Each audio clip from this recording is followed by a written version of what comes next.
ಕಾನೂನುಬಾಹಿರ ಚಟುವಟಿಕೆಗಳ ಕಾಯ್ದೆ 1967ರ ಸೆಕ್ಷನ್ 13ರ ಅಡಿಯಲ್ಲಿ ಲೇಖಕಿ ಅರುಂಧತಿ ರಾಯ್ ಹಾಗೂ ಕಾಶ್ಮೀರ ಕೇಂದ್ರೀಯ ವಿಶ್ವವಿದ್ಯಾಲಯದಲ್ಲಿ ಅಂತಾರಾಷ್ಟ್ರೀಯ ಕಾನೂನು ಪ್ರಾಧ್ಯಾಪಕರಾಗಿದ್ದ ಡಾಕ್ಟರ್ ಶೇಖ್ ಶೌಕತ್ ವಿರುದ್ಧ ಪ್ರಕರಣ ದಾಖಲಿಸಿಕೊಳ್ಳಲು ದೆಹಲಿಯ ಲೆಫ್ಟಿನೆಂಟ್ ಗವರ್ನರ್ ವಿನಯ್ ಕುಮಾರ್ ಸಕ್ಸೇನಾ ಅನುಮತಿ ನೀಡಿದ್ದಾರೆ.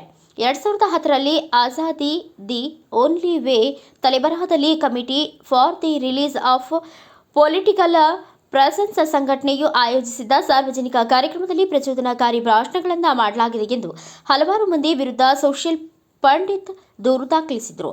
ಕಳೆದ ವರ್ಷ ಲೇಖಕಿ ಅರುಂಧತಿ ರಾಯ್ ಮತ್ತು ಡಾಕ್ಟರ್ ಶೇಖ್ ಶೌಕತ್ ವಿರುದ್ಧ ಇದೇ ಪ್ರಕರಣದಲ್ಲಿ ಭಾರತೀಯ ದಂಡ ಸಂಹಿತೆಯ ಸೆಕ್ಷನ್ 153ರ ಎ, 153ಬಿ ಹಾಗೂ 505ರ ಅಡಿ ವಿಚಾರಣೆಗೊಳಪಡಿಸಲು ಅಪರಾಧ ಪ್ರಕ್ರಿಯೆ ಸಂಹಿತೆ ಸೆಕ್ಷನ್ 196ರ ಅಡಿ ಲೆಫ್ಟಿನೆಂಟ್ ಗವರ್ನರ್ ಅನುಮತಿ ನೀಡಿದರು.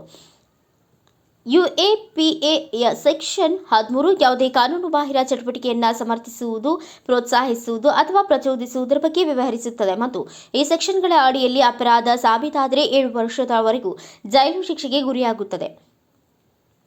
14 ವರ್ಷ ಹಳೆಯ ಪ್ರಕರಣ. ಸೋಷಿಯಲ್ ಪಂಡಿತ್ ನೀಡಿದ ದೂರಿನ ಹಿನ್ನೆಲೆ ದೆಹಲಿಯ ಮೆಟ್ರೋಪಾಲಿಟನ್ ಮ್ಯಾಜಿಸ್ಟ್ರೇಟ್ ನ್ಯಾಯಾಲಯದ ಆದೇಶದ ಮೇರೆಗೆ ರಾಯ್ ಮತ್ತು ಡಾಕ್ಟರ್ ಹುಸೇನ್ ವಿರುದ್ಧ ಅಕ್ಟೋಬರ್ 2010ರಲ್ಲಿ ಎಫ್ಐಆರ್ ದಾಖಲಿಸಲಾಗಿದೆ. ಪ್ರಕರಣದ ಇತರ ಇಬ್ಬರು ಆರೋಪಿಗಳಾದ ಕಾಶ್ಮೀರಿ ಪ್ರತ್ಯೇಕವಾದಿ ನಾಯಕ ಸೈಯದ್ ಅಲಿ ಶಾ ಗಿಲಾನಿ ಮತ್ತು ದೆಹಲಿ ವಿಶ್ವವಿದ್ಯಾಲಯದ ಉಪನ್ಯಾಸಕ ಸೈಯದ್ ಅಬ್ದುಲ್ ರೆಹಮಾನ್ ಗಿಲಾನಿ ಇಬ್ಬರು ವಿಚಾರಣೆಯ ಅವಧಿಯಲ್ಲಿ ಸಾವನ್ನಪ್ಪಿದ್ದಾರೆ.